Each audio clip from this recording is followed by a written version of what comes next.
أجمعين خالق كل مكان مكين وأفضل الصلاة وأكمل السلام على سيد المرسلين وعلى آله الطيبين الطاهرين وأصحابه الأكرمين أما بعد فأعوذ بالله من الشيطان الرجيم بسم الله الرحمن الرحيم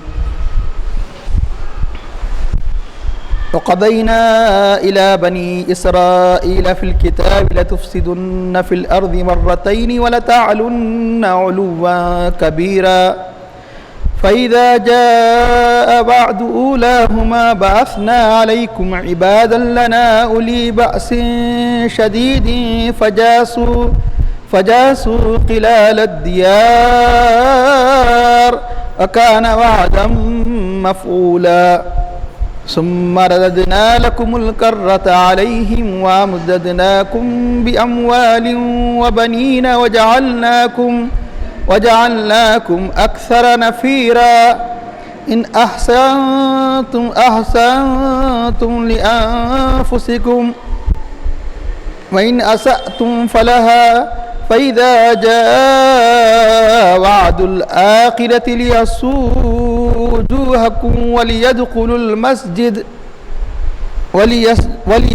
المسجد كما دخلوه أول مرة وليتبروا ما علوا تدبيرا عسى ربكم أن يرحمكم وإن عدتم عدنا وجعلنا جهنم للكافرين حصيرا صدق الله العظيم. قال الله تعالى في شأن حبيبه الكريم إن الله وملائكته يصلون على النبي يا أيها الذين آمنوا صلوا عليه وسلموا تسليما اللهم صل على سيدنا ونبينا مولانا محمد النبي الأمي وعلى آله وصحبه وبارك وسلم. محترم بزرگان باللہ عزیز بھائیو، ابھی سورہ بنی اسرائیل 15 پارے کے پہلے رکوع کی جن آیات کریمہ کی تلاوت کا شرف حاصل کیا گیا، ان کا ترجمہ ہے خزینہ الی بنی اسرائیل، ہم نے فیصلہ کیا بنی اسرائیل کے بارے میں کتاب میں، یا ہم نے یہ پیغام یا ہم نے یہ بات بتا دی، خبردار کر دیا بنی اسرائیل کو کتاب میں یعنی توریت میں، لتفسدن فی الارض، کس بات کے ذریعے خبردار کیا گیا کہ لتفسدن فی الارض، تم ضرور زمین میں فساد مچاؤ گے، یعنی اللہ نے پہلے ہی پیشن گوئی فرما دی، مرتین 2 مرتبہ، ولتعلن علوا کبیرا، اور تم اس میں بڑے پیمانے پر بڑے طریقے سے تم اس میں سرکشی کرو گے، ضرور سرکشی کرو گے، یقیناً سرکشی کرو گے.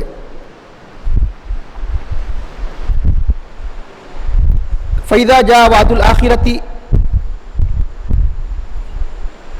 وَلَتَعْلُنَّ عُلُوًّا كَبِيرًا فَإِذَا جَاءَ وَعْدُ أُولَاهُمَا، جب ان دونوں جو اللہ نے فرمایا 2 مرتبہ کے بارے میں جس کی پیشونگی اللہ نے فرمائی، فَإِذَا جَاءَ وَعْدُ أُولَاهُمَا، جب ان دونوں میں سے ایک کے وعدے کا وقت آیا،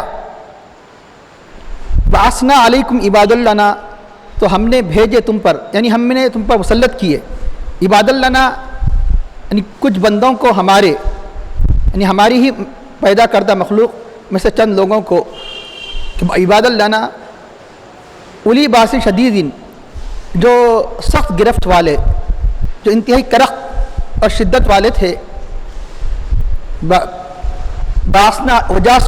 واسنا علیک عباد لنا اولی باس شدید فجاسوا خلال الدیار، اور وہ شہروں میں اور وہ آبادی کے اندر داخل ہوئے، یعنی مطلب تباہی و بربادی کے لیے، تباہ و برباد کرنے کی وجاسوا خلال الدیار وکان وعدا مفعولا، یہ رب کا ایسا وعدہ تھا جسے پورا ہو کر رہنا ہی تھا، جس کا پورا ہونا یقینی ہی تھا، یہ پورا ہو کر رہے گا. ثم رددنا لکم الکرۃ علیہم، پھر ہم نے تم کو قابو دیا ان دشمنوں کے خلاف. ثم رددنا لکم الکرۃ علیہم، دوسری مرتبہ ہم نے تمہیں قابو دیا. وامددناکم باموال، اور ہم نے تمہاری مدد کی مال کے ذریعے سے، وبنینا اولاد کے ذریعے سے.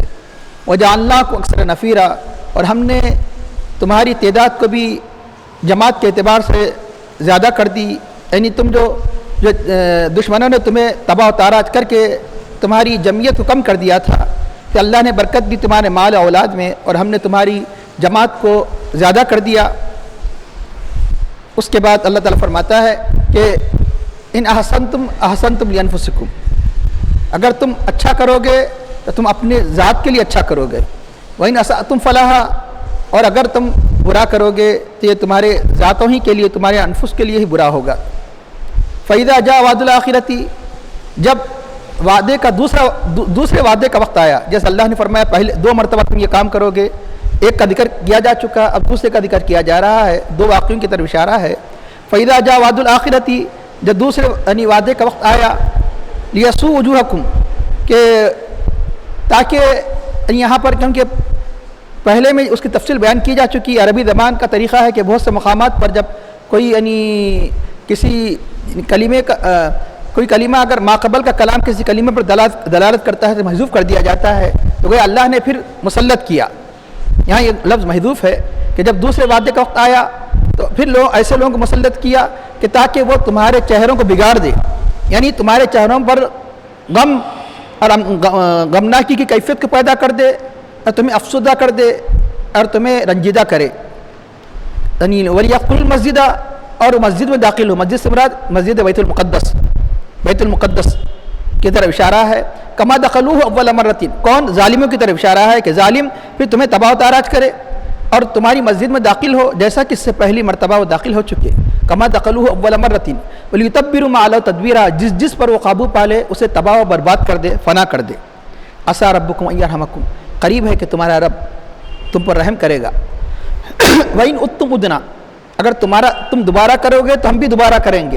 یہ عربی یعنی انتہائی فصیح و بلیغ کلام ہے اللہ کا، یعنی مراد یہ ہے اگر تم دوبارہ فسق و فجور ظلم اختیار کرو گے تو ہم دوبارہ یعنی عذاب دینے میں ہم اعادہ کریں گے، تمہارے طرف سے اعادہ ہوگا تو ہمارے طرف سے بھی اعادہ ہوگا، تمہارے طرف سے ظلم کا اعادہ ہوگا، فسق و فجور کا اعادہ ہوگا، تو پھر ہم جو آسائش کی حالت میں تم ہے پھر ہم دوبارہ لوٹائیں گے۔ کس حالت کو لوٹائیں گے؟ عذاب کی حالت کو، تباہی پریشانی کی حالت کو لوٹائیں گے کہ وَإِنْ عُدْتُمْ عُدْنَا وَجَعَلْنَا جَهَنَّمَ لِلْكَافِرِينَ حَصِيرًا، اور ہم نے کافروں کے لیے جہنم کو قید خانہ بنایا۔ نہیں مطلب جہنم کیا ہے؟ یہ کافروں کے لیے قید خانہ ہے۔ حصیر مانے مطلب ان کو گھیرنے والا، جب جو کوئی چیز کسی چیز کو گھیر دیتی ہے تو گویا قید کی طرح ہو جاتا ہے۔ قید خانے بھی یہ مطلب ہے کہ چند نفوس کو ہمیشہ گھیرے ہوئی رہتی ہے، اس لیے اس کا نام قید خانہ رکھا گیا، حصیر۔ تو محترم حاضرین، یہ آیت کریمہ ان آیات کریمہ جو ابھی آپ نے ترجمہ سنا، یہ آیات کریمہ کلام الہی کے سچے ہونے کے دلائل میں سے ایک عظیم دلیل ہے۔ قرآن کریم کے کئی معجزات ہیں کہ جو واقع ہونے سے پہلے قرآن نے اس کی اطلاع دے دی، واقع ہو کر رہا، ایسا ہی ہوا جیسا کہ قرآن نے بیان فرمایا۔ اور یہ جو واقعات اس کے اندر ذکر کیے گئے ابھی واقع نہیں ہوئے تھے، کیونکہ توریت کے نازل ہونے کے بعد موسیٰ علیہ السلام کے بہت بعد مسلسل ان واقعات کا اعادہ ہوتے رہا، جن واقعات کا بھی ذکر کیا گیا، اور خاص طور پہ اس میں 2 واقعات بیان کیے گئے، لیکن ایک واقعے کے تحت کئی واقعات ہیں۔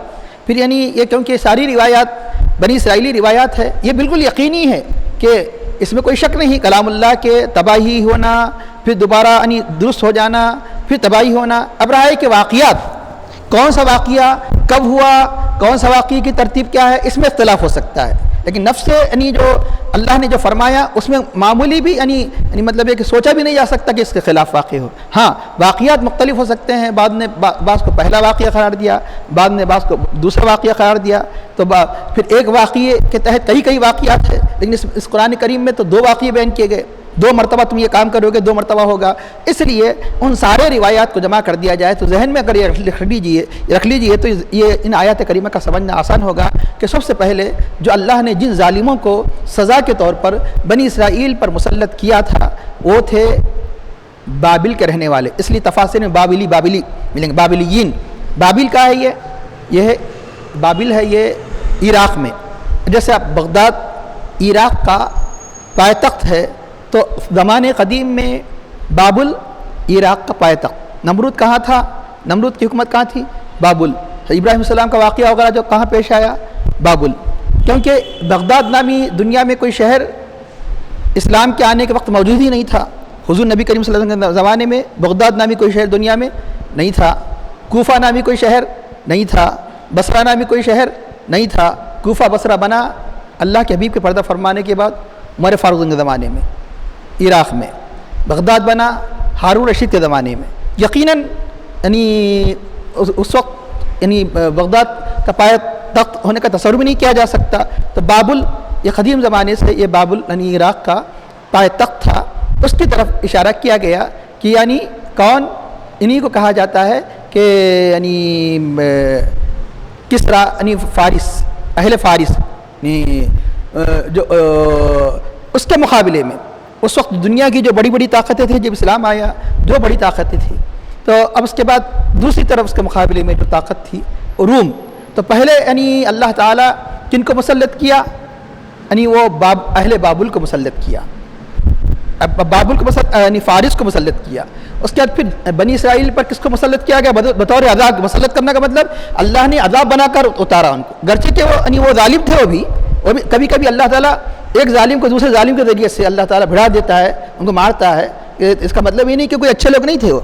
تو مثال کے طور پر مختار نے، کون مختار کہ جس نے امام حسین رضی اللہ عنہ کے قاتلوں کا بدلہ لیا، مختار خود ایک ظالم تھا، مختار خود اچھا نہیں تھا، لیکن اللہ تعالیٰ کبھی یعنی ایک ظالم کا بدلہ کسی دوسرے ظالم کے ذریعے سے اللہ تعالیٰ جیسے چاہے اللہ تعالیٰ جیسے چاہے یعنی فعال لما یرید، جو چاہے اللہ تعالیٰ فرماتا ہے۔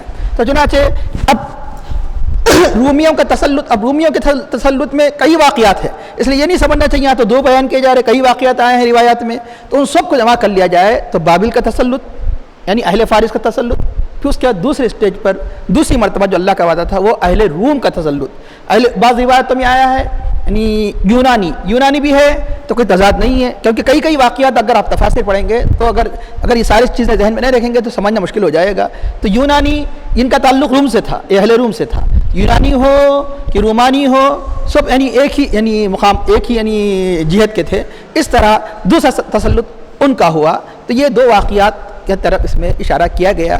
پھر بیچ میں اللہ تعالیٰ نے جب وہ یعنی مطلب ہے کہ جب بہت کچھ یعنی ان پر ظلم ہوا، جب عقل ٹھکانے آئی، اللہ کی بارگاہ میں رجوع ہوئے، روئے، توبہ کیے، چند سال تک 40-50 جتنے بھی سال ہے اچھے رہے، پھر دوبارہ جب انہوں نے ظلم، جب انسان دولت آ جاتی ہے اور انسان یعنی مال و دولت یعنی عیش و عشرت کی زندگی گزارنے لگتا ہے تو اللہ کو بھول جاتا ہے، نافرمانیاں کرتا ہے۔ خصوصاً یہ خصلت کس میں دیکھی گئی؟ دنیا کی سب سے اگر خطرناک، سب سے زیادہ ناشکری قوم آدم علیہ السلام سے لے کر اب تک تاریخ کے صفحات اٹھا کر دیکھ لیجئے، اگر دنیا میں سب سے بڑی ناشکری قوم کوئی اگر ہے تو اسے دنیا یہود کے نام سے یاد کرتی ہے، اسے ہم جوس، جس کو آج انگلش میں جوس کہا جاتا ہے، یہ دنیا کی انتہائی بدتر اور نافرمان قوم تھی۔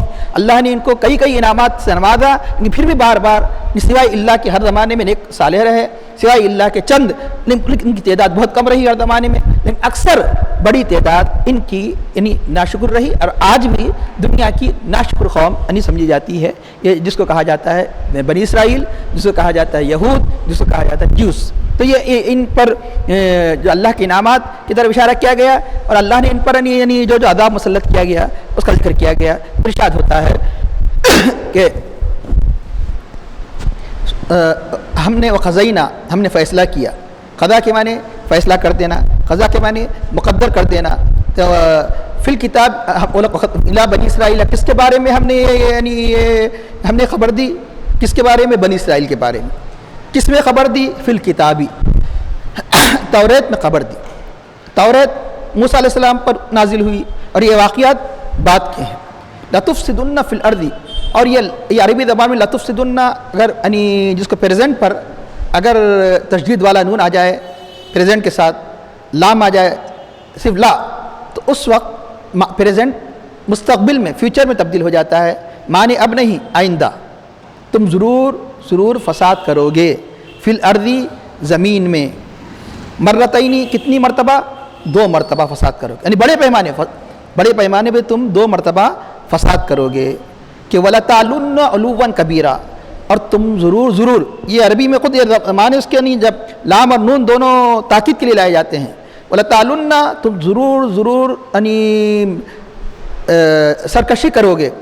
اب دیکھیے کتنی ایک وَلَتَعْلُنَّ میں خود ضرور سرکشی کرو گے، مزید اس کی تاکید کے لیے عُلُوًّا كَبِيرًا، حد درجے بتانے کے لیے پھر اس کا مصدر، اس کا روٹ ذکر کیا جاتا ہے، تو اندازہ لگائی کس حد درجے انہوں نے سرکشی کی تھی ہوگی کہ وَلَا تَعْلُنَّ ہی ایک لفظ بظاہر عام طور پر انتہائی کسی چیز کو بتانے کے لیے کافی ہو جاتا ہے، لیکن اللہ تعالیٰ فرماتا ہے عُلُوًّا کبیرہ، حد درجے تم سرکشی کرو گے۔ اب رہا یہ کہ ان کی فسق و فجور کو بتانے کے لیے دو باتیں بیان کی گئی، ایک فساد فی الارض، وَلَا تَعْلُنَّ سرکشی، تو بتایا گیا کہ انسان پر دو فرائض ہے، انسان پر دو واجبات ہے، ایک ہے حقوق اللہ، ایک ہے حقوق العباد۔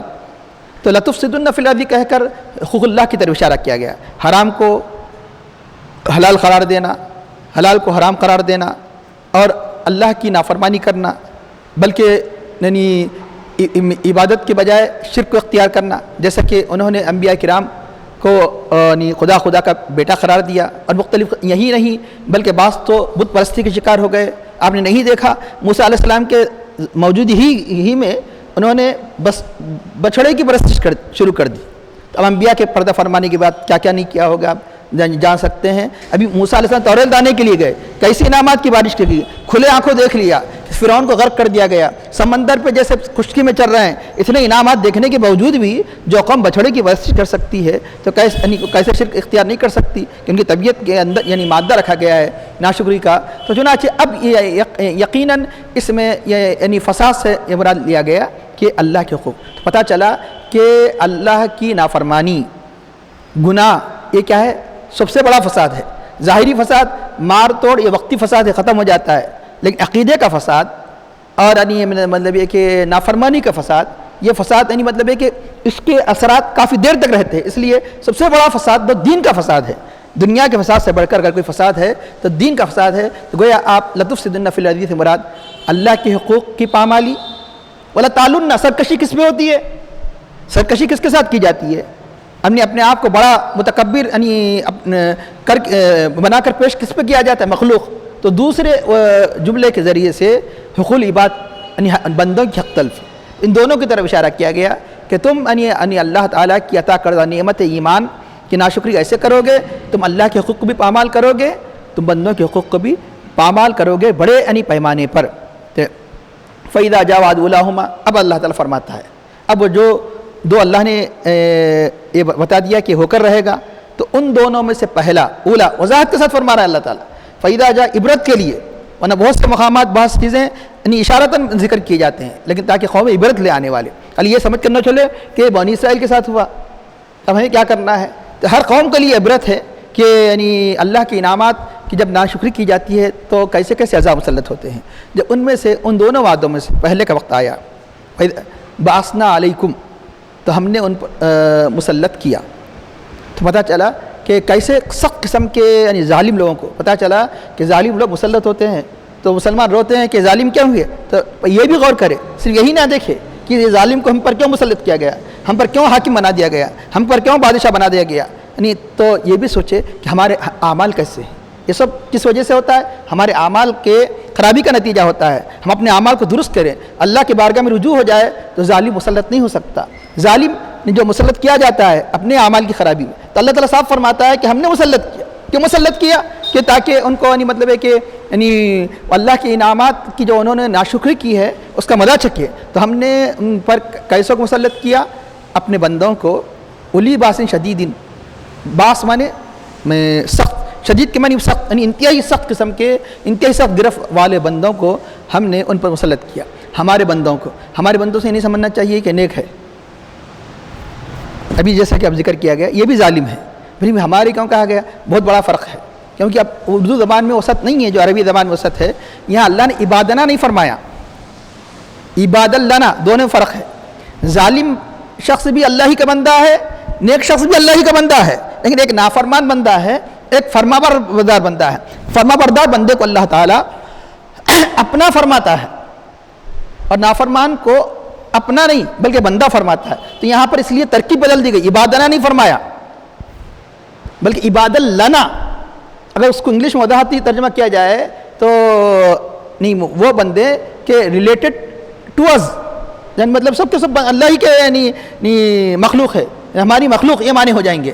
اور عبادنا کے معنی کہ اگر یعنی مثلا یعنی ہمارے خاص بندے، ہمارے خاص بندے۔ تو چنانچہ آپ نے دیکھا اسی سورہ کے دو آیات قبل پہلی آیت میں اللہ نے اپنے حبیب کو کیا فرمایا کہ سبحان الذی اسری بعبدہ، اپنا بندہ فرمایا، اضافت کے ساتھ فرمایا بعبدہ، اور یہاں عبادنا نہیں فرمایا بلکہ عباد لنا، فرق ہو جاتا ہے عبادنا اور عباد لنا۔ عبادنا کے معنی ہمارے مخصوص بندے، عباد لنا تو ہمارے ہی بندے جو نافرمان بھی ہو سکتے ہیں۔ اولی باس شدید، سخت قسم کے بندوں کو ہم نے ان پر مسلط کیا، تو وہ کیا کیے، فجاسو، یعنی وہ شہروں میں گھس گئے، بنی اسرائیل کے کون سے شہروں میں، اور جس کو بیت المقدس کا جو شہر تھا، یروشلم، ایلیا وغیرہ جو شہروں کے نام ہیں، فلسطین وغیرہ کی جو بستیاں ہیں، بنی اسرائیل کی جو بستیاں ہیں، ان میں گھس گئے۔ یہ کہاں واقع ہے؟ ملک شام۔ اب ملک شام اس وقت تھا لیکن اب ملک شام نہیں، کس وجہ سے؟ یہ بھی ہمارے اعمال کا نتیجہ ہے۔ جب ہمارے اندر اتحاد ختم ہو گیا، اللہ کے حبیب کے زمانے میں ملک شام تھا، صحابہ کے زمانے میں ملک شام تھا، اب کہاں ہے شام؟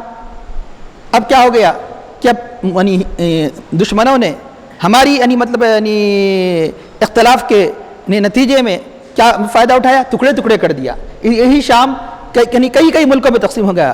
فلسطین شام میں تھا، لبنان شام میں تھا، سیریا شام میں تھا، یہ سارے کے سارے پورے علاقے مل کر ایک تھا شام۔ جب علاقے بڑھ گئے اب کیا ہو گیا؟ ہر ایک کا نام الگ الگ، سیریا الگ، لبنان الگ، فلسطین الگ۔ اب یہ تو ظالمانہ خود یہ اپنی محنت سے کمائی ہوئی سلطنت نہیں اسرائیل، یہ تو ظالمانہ ساری دنیا مانتی ہے، دشمن بھی مانتے ہیں، دوست بھی مانتے ہیں۔ تو چنانچہ یہ اس طرح یہ کئی حصوں میں بڑھ گئی ہے ملک شام۔ تب میں عرض کر رہا تھا کہ یہ اس بستیوں میں جہاں یہ خاص طور پہ کہاں رہتے تھے، یہ ملک شام اور بیت المقدس کے اطراف اکناف، کہ اس میں گھس کر انہوں نے کیا کیا؟ تباہ و تاراج کیا۔ وکان وعدہ مفعولا، یہ اللہ کا وعدہ ہے، پورا ہو کر رہنا تھا۔ اب رہا یہ پہلا وعدہ، کن ظالموں کے ذریعے کو مسلط کر کے اللہ نے پورا فرمایا؟ تو اس کے بارے میں مختلف روایات آئی ہے۔ ایک تو بتایا گیا کہ جالوت، ذکر دوسرے پارے میں آیا، لیکن مشہور و معروف یہ ہے کہ جالوت بھی ہو سکتا ہے۔ ہمیں بتایا کہ ایک واقعی میں کئی واقعے ہو سکتے ہیں، 2-3، لیکن کہ پھر دونوں میں مناسبت کیا ہے؟ یہ ایک فارس کے جہد کے رہنے والے، اور دوسرے وعدے کے وقت یہ روم کے جہد کے رہنے والے جو ان پر مسلط کیے گئے۔ تو اب لیکن جو مشہور و معروف روایت میں آتا ہے وہ بخت نصر۔ کئی مرتبہ آپ نے تفصیل تو نہیں سنی، نام تو ضرور سنا ہے کہ دنیا میں 4 بادشاہ ایسے تھے کہ جن کو مشرق و مغرب کی سلطنت حاصل تھی، 2 مسلمان 2 کافر، ایسی سلطنت جو طویل وسیع رقبے پر دنیا کے کسی کو حاصل نہیں ہوئی سوائے 4 بادشاہ کے، جس میں 2 مسلمان ہیں 2 کافر ہیں۔ ایک ہے حضرت سلیمان علیہ السلام۔ سلیمان علیہ السلام کے زمانے میں ایک وقت ایسا آیا کہ دنیا میں ان کے مقابلے میں کوئی بادشاہ نہیں تھا، یہاں تک کہ بلقیس بھی تھی، وہ بھی تابع ہو گئی، یہاں تک کہ آپ کے رشتے ازدواج سے منسلک ہوئی۔ تب دوسرے حضرت ذوالقرنین، جو ایک نیک خلیفہ ہے، ولی ہے، نبی نہیں ہے۔ اور 2 کافر بادشاہ جن کو بہت بڑے پیمانے پہ سلطنت حاصل تھی، ایک ہے نمرود کہ جس نے ابراہیم علیہ السلام کا مقابلہ کیا، فرعون نہیں، فرعون خدائی کا دعویٰ ضرور کیا لیکن بحر قلزم سمندر کے آگے اس کی حکومت نہیں تھی، صرف مصر کے اطراف کرنا، مصر میں حکومت تھی، اور نمرود بہت بڑے پیمانے پر وہ نہیں حاکم تھا۔ اور دوسرا ہے بخت نصر کہ جو تقریباً مفسرین اس بات پر متفق ہے فَإِذَا جَاءَ وَعْدُ أُولَاهُمَا سے مراد کون ہے؟ وہ ہے بخت نصر۔ تو بخت نصر یہ بنی اسرائیل پر اللہ تعالیٰ نے عذاب بنا کر مسلط فرمایا۔ تو بخت نصر کہاں کا رہنے والا تھا؟ بابل کا رہنے والا تھا۔ تو بتایا گیا ایک بادشاہ تھا بنی اسرائیل میں، جب کمزور ہو گیا ہر طرف سے اطراف اکناف سے اس بنی اسرائیل کی بستی کو حاصل کرنے کے لیے ہر طرف سے بادشاہ ٹوٹ پڑے، ان کے اوپر ٹوٹ پڑے۔ تو موقع پا کر آخر کار بعض کو شکست بھی ہوئی اللہ کی بارگاہ میں رجوع ہونے کی، لیکن ان کی جب بنی اسرائیل کی نافرمانیاں بڑھتے چلے گئی، ایک وقت ایسا آیا کہ اب اس کے بعد اللہ کا وعدہ جو پورا ہونا تھا اس کا وقت آ چکا، بخت نصر کو پورا تسلط حاصل ہوا۔ تو بتایا گیا کہ حضرت موسیٰ علیہ السلام کے بعد اللہ تعالیٰ نے بنی اسرائیل میں ایک بادشاہ کے ساتھ ایک نبی کو ہی بھیجا کرتا تھا، ایک نبی کو پیدا کر فرماتا تھا، کیا؟ تاکہ بادشاہ کی وہ رہبری کر سکے۔ بنی اسرائیل میں ایک بادشاہ ہوا کرتا تھا، ایک نبی ہوا کرتا تھا، یعنی کافی زمانے تک یہ سلسلہ جاری رہا. تو چنانچہ بتایا گیا کہ موسیٰ علیہ السلام کے بعد جو انبیاء آئے، ان انبیاء میں حضرت حزقیل، ان انبیاء میں ارمیا، ان انبیاء میں اور ایک نبی ہے اشیاء یا جیسا نام ہے. تو چنانچہ یہ انبیاء ہے. یہ جب انبیاء آئے، ان انبیاء میں سے بعض انبیاء کو انہوں نے قتل کر دیا، بعض انبیاء کو انہوں نے محصور کیا.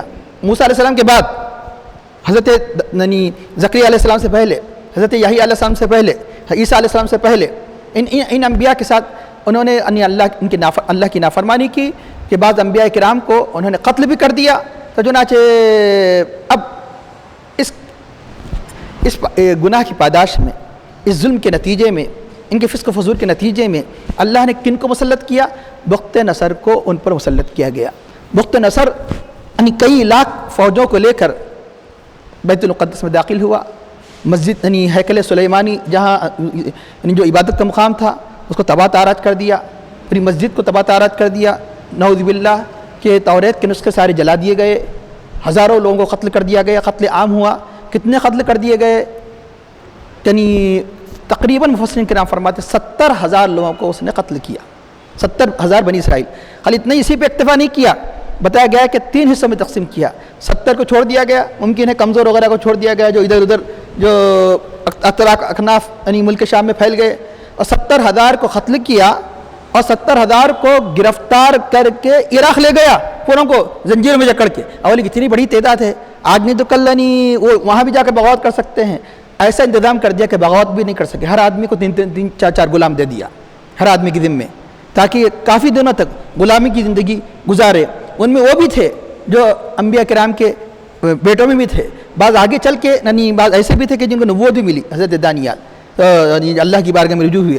تو آخرکار 70,000 یا یہ کہ اللہ ہی بہتر جانتا ہے، بڑی تعداد کو یہ غلام بنا کر لے گیا اور سارے کے سارے بیت المقدس اور یروشلم کو تباہ و تاراج کر دیا، اینٹ سے اینٹ بجا دیا. یہ کس کا نتیجہ ہے؟ یہ ظلم کا نتیجہ. جس قوم کو جو اللہ کو ماننے والی، جس قوم کو انبیاء کو ماننے والی، جس قوم کو یعنی مطلب ہے کہ ہر زمانے میں کیونکہ اسلام دین رہا، جو دین اسلام کو ماننے والی، تو ایسے قوم کو کس لیے تباہ تاراج کر دیا گیا؟ اس لیے کہ اللہ کی مطلب ہے کہ نافرمانی اور سرکشی پر اتر آئے تھے. اب اس کے بعد یعنی ایک زمانہ گزر گیا، بتایا جاتا ہے تقریباً 100 سال کا عرصہ گزرا. 100 سال کا عرصہ گزرا. بخت نصر یعنی بھی ہلاک ہو گیا.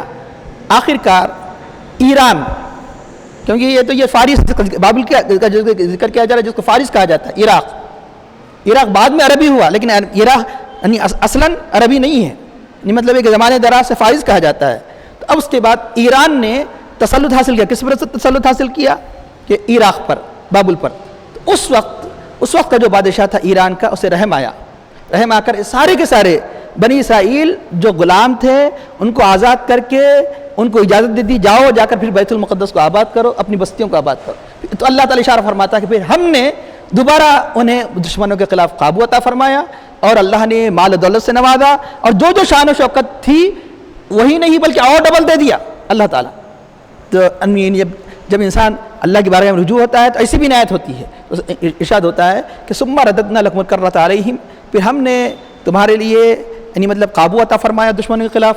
وامددناکم باموال، اور اموال کے ذریعے سے ہماری مدد کی، تمہاری بنینا اولاد کے ذریعے سے مدد کی، اور تمہاری جماعت کو بھی، تمہاری تعداد کو بھی بڑھا دیا. کتنی بڑھا دیا؟ بعض مفسرین فرماتے ہیں کہ فارس کے مقابلے میں ان کی تعداد بڑھ گئی.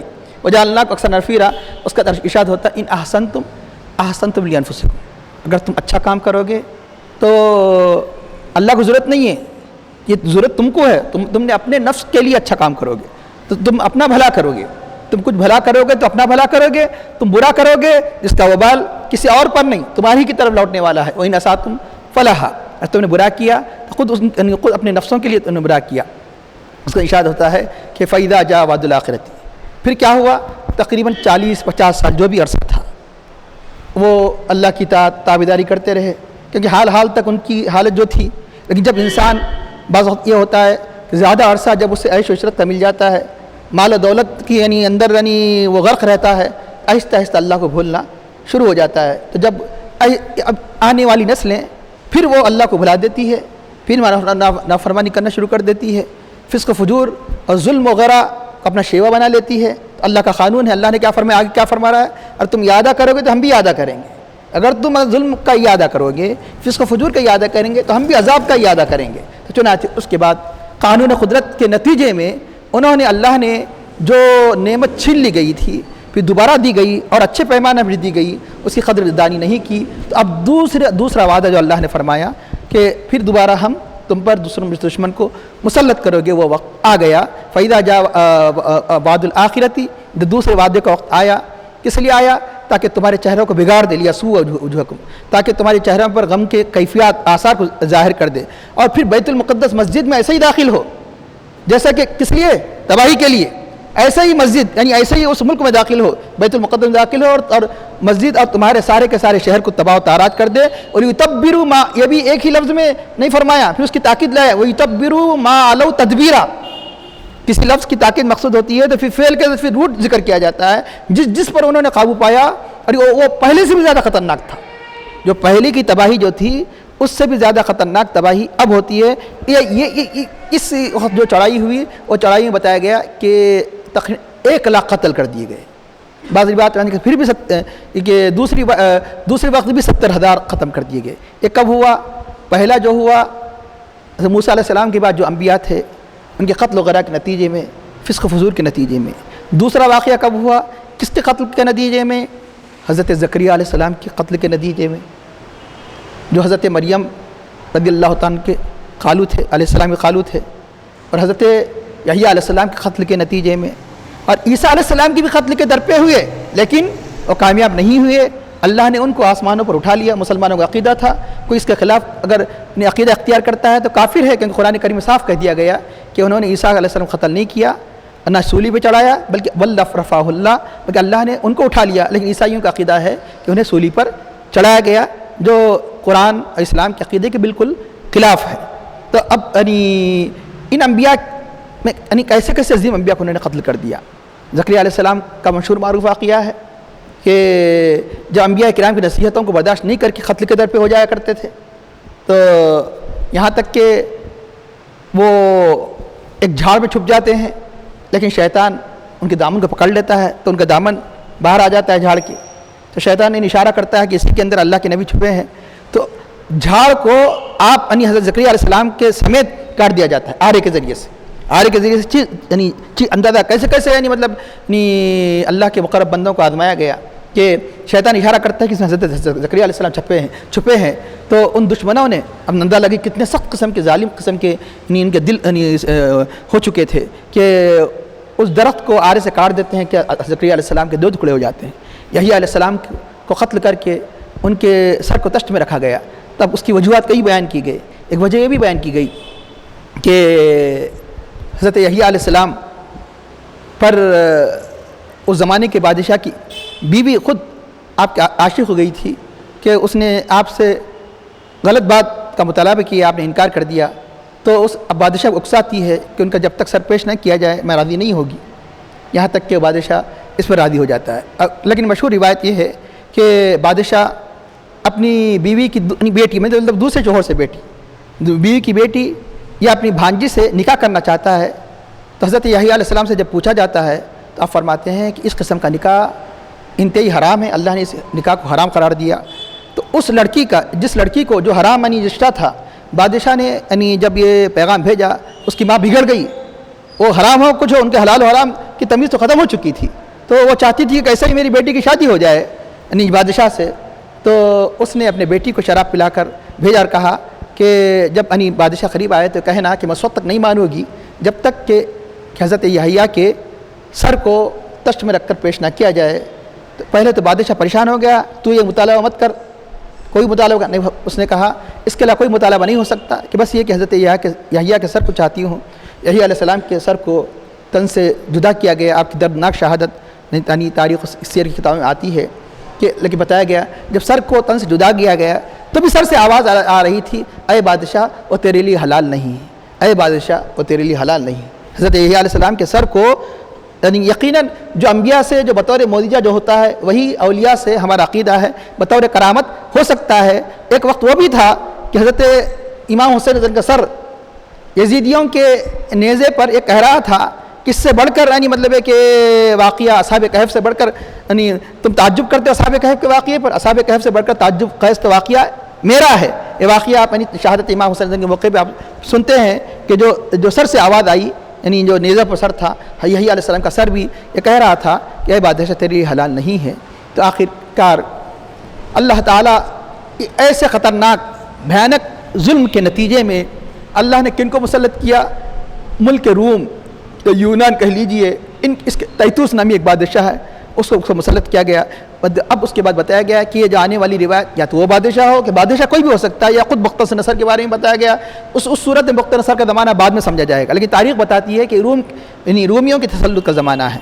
اب اس کے بعد جب جو بھی بادشاہ ہو وہ جب بیت المقدس یعنی یروشلم میں جاتا ہے، جانے کے بعد ان کے پاس ایک یعنی قربان گاہ تھی جہاں پر وہ اپنے بکروں کو، جانوروں کو ذبح کیا کرتے تھے۔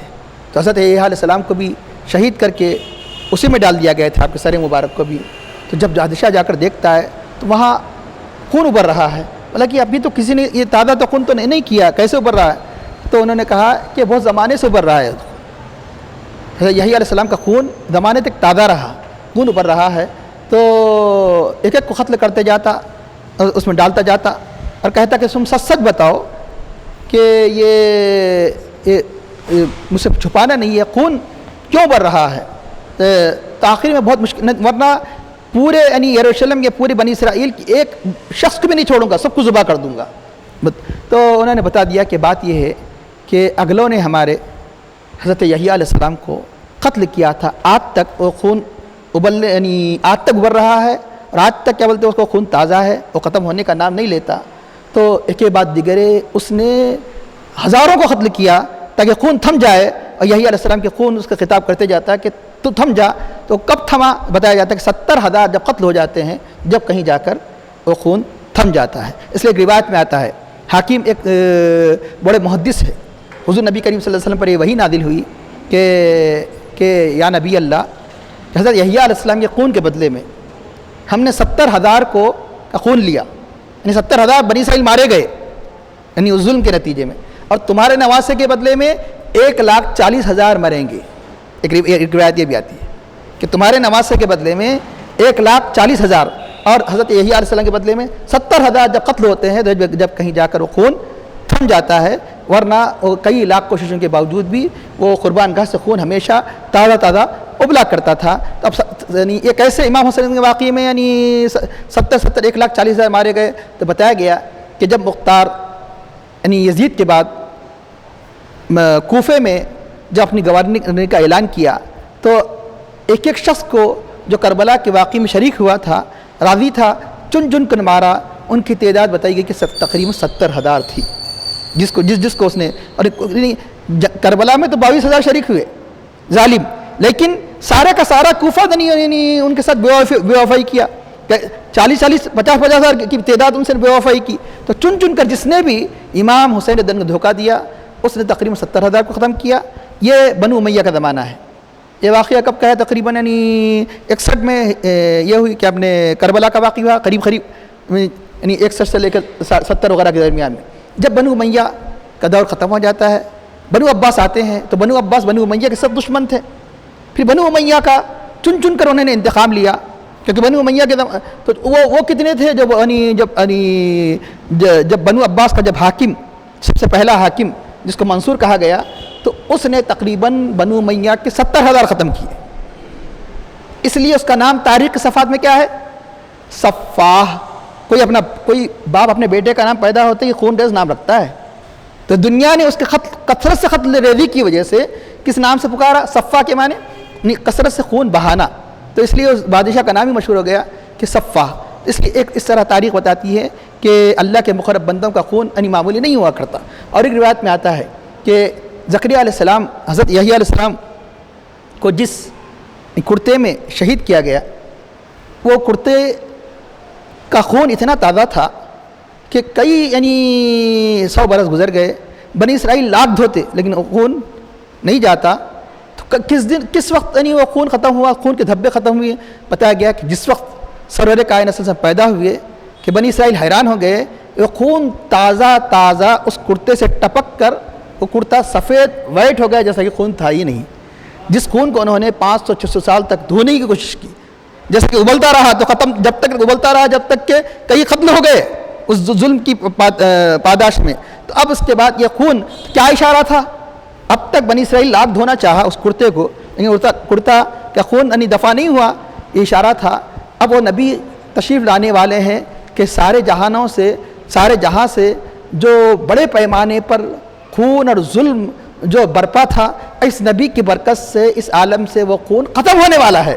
اس لیے وہ خون یعنی مطلب تازہ ان کے یعنی یہی نہیں، ہر کئی قسم کے خون تھے۔ ایک خون تو یہ تھا، اور ایک خون کیا تھا؟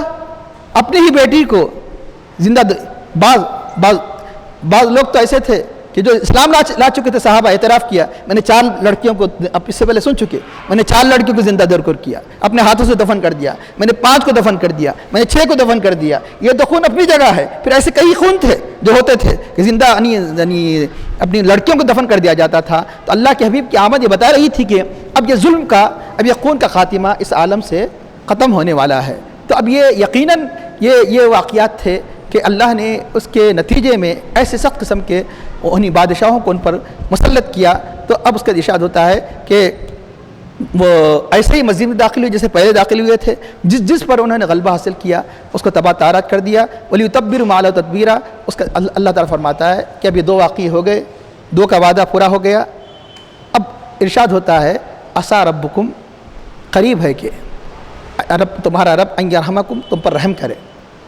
اب تم کیونکہ مطلب نافرمانی کی روش پر اختیار کیے، اب کوئی مصلح قوم ہونا چاہیے، انہیں درست کرنے کے لیے ہادی ہونا چاہیے، رہبر ہونا چاہیے۔ تو اگر تم چاہتے ہیں اللہ کے رحم کے طالب، ایک نبی آنے والے ہیں جس نبی کی بشارت ہر نبی نے دی، ہر کتاب الہی نے دی، قریب ہے کہ اللہ تعالیٰ تم پر اس نبی خاتم النبیین کے ذریعے سے اللہ تم پر رحم کرے۔ کب؟ بشرطے کہ تم ان کو مانو گے۔ عسا، اس لیے لفظ عسا امید کے معنی میں ہے، یہ اللہ کے لیے امید نہیں، بندوں کے اعتبار سے امید ہے۔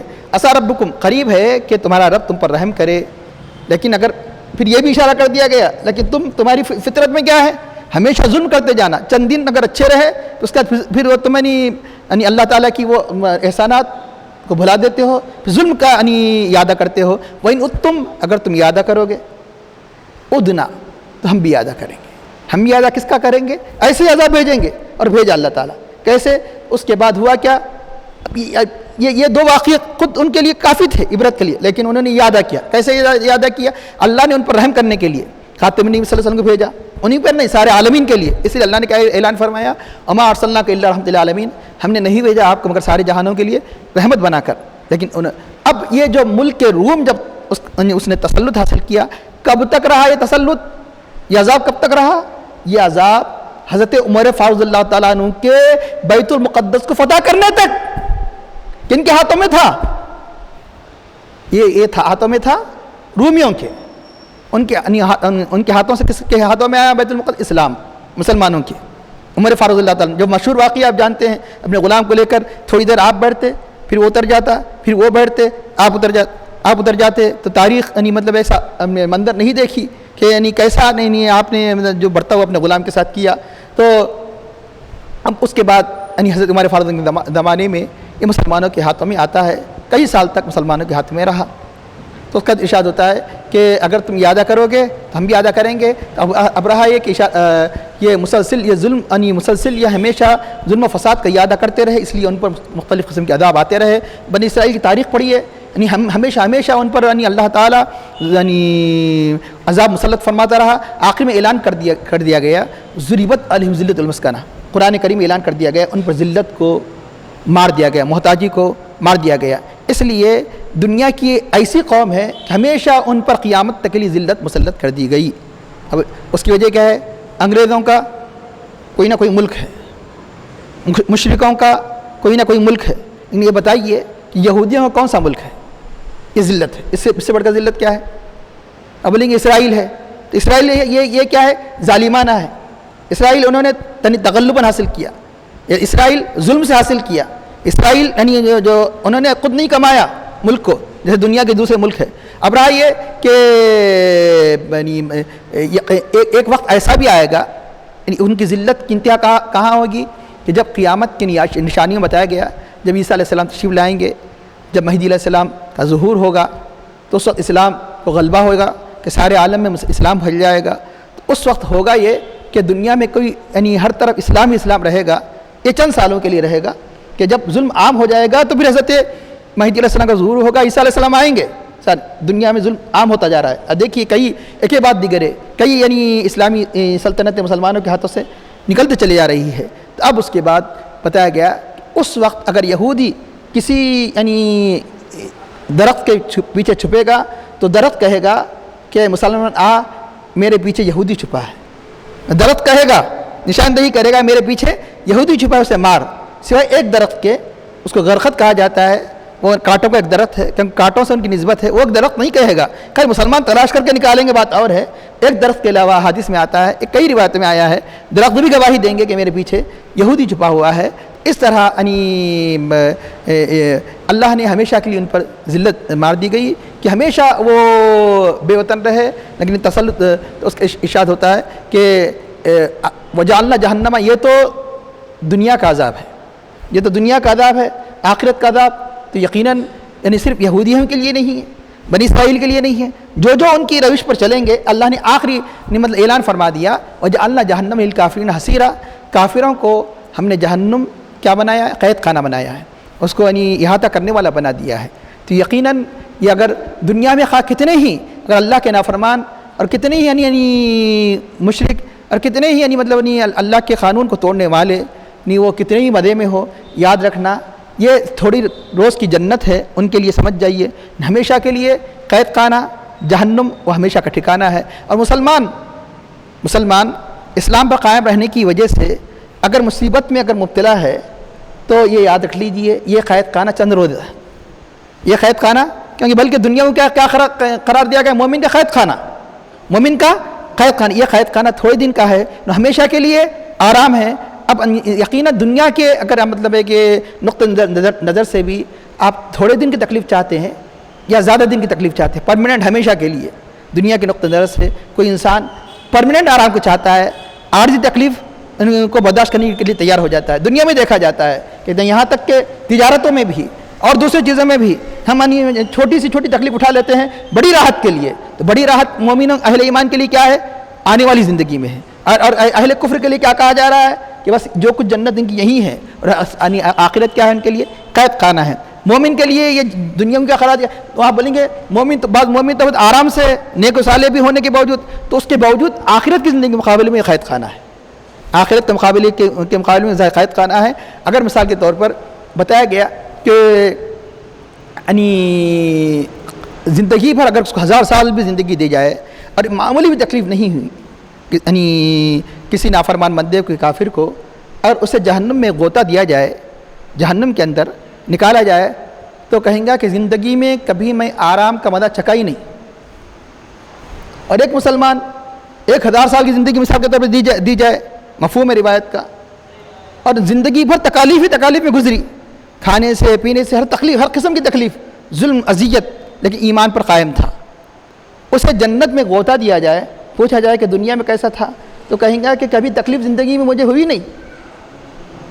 خالی ایک اس کا مزہ چکھ لے گا, خالی ایک مرتبہ داخل کیا جائے گا جنت میں, تو وہ ساری زندگی کے 1000 سال بھی اگر زندگی اسے مل جائے تو سارے عذاب کو بھول جائیں گا. کہیں گا کہ کبھی مجھے تکلیف زندگی میں آئی نہیں, دنیا میں آرام میں تھا. اس لیے بتایا گیا کہ الدنیا سجن المومنی و جنت الکافری, دنیا کیا ہے, مومن کا قید خانہ ہے اور کافر کی جنت ہے. تو اللہ تعالیٰ فرماتا ہے کہ اور آخرت کیا ہو جائے گی, آخرت میں جہنم کافروں کا قید خانہ ہوگا. تو اس لیے اب رہا یہ کہ اللہ تعالیٰ دنیا میں اگر یہ کہتا ہے کہ مصیبت آ رہی ہے, یہ دنیا ہے خود یہ دار الجزا نہیں ہے, مصیبت آنا ایک فطری ہے, یہ دار الجزا نہیں ہے. اب اللہ تعالیٰ راحت دے رہا ہے تو اس کا فضل ہے, یہ اس کا فضل ہے, اس کا کرم ہے. تو ورنہ حقیقت میں دار الجزا مطلب ہے کہ دار الجزا آخرت ہے, دار العمل ہے. انسان کو کام کرنا ہی ہے, محنت کرنا ہے ہر حالت میں, تکلیف میں, رنج میں, راحت میں, انہیں عیش میں آخر میں دعا کرتا ہے اللہ ہمیں ان آیات کریمہ کو سمجھنے اور کس تقاضوں کے مطابق زندگی گزارنے کی توفیق عطا فرما اور ہماری عبادت میں خشوع اخلاص عطا فرما. حضور نبی کریم صلی اللہ علیہ وسلم سچی محبت ہمارے قلوب میں پیدا فرما. صحابہ کرام سلف صالحین کے جیسا جذبہ اور اثار استقلال ہمارے نفوس میں پیدا فرما اور ہمارا خاتمہ بالخیر فرما. صلی اللہ تعالی علی خیر خلقہ سیدنا مولانا محمد وعلی آلہ وصحبہ اجمعین برحمتک یا ارحم الراحمین والحمد للہ رب العالمین.